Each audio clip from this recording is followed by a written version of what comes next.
Assalamu alaikum, barkanmu da wannan lokaci.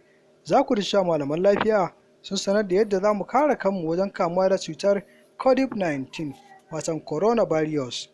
Coronavirus ta haɗu ƙasashe ko yankuna 169 a duniya da suka haɗa da Burtaniya, kuma zuwa yanzu ta kashe mutum 10,000. Mecece coronavirus, ta yaya take yaɗuwa, kuma a wanne mataki ne za a gane ta fi kama mutum?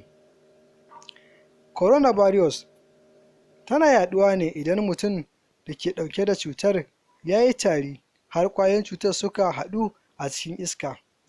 Da zarar wani ya shaƙi iskar ko kuma ya taɓa ƙwayoyin cutar suka faɗa a kai, sannan ya taɓa idonsa ko hancinsa ko bakinsa, to zai iya kamuwa da cutar COVID-19.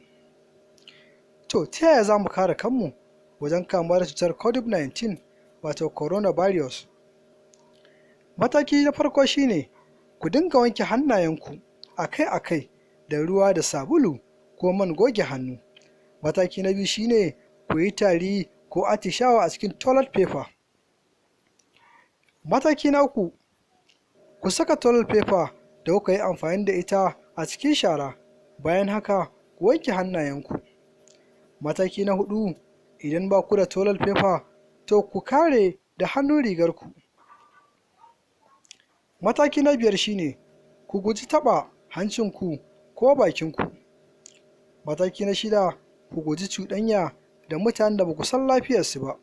Wannan saƙo ne daga Hukumar Lafiya ta Najeriya. Assalamu alaikum, ku kasance da mu a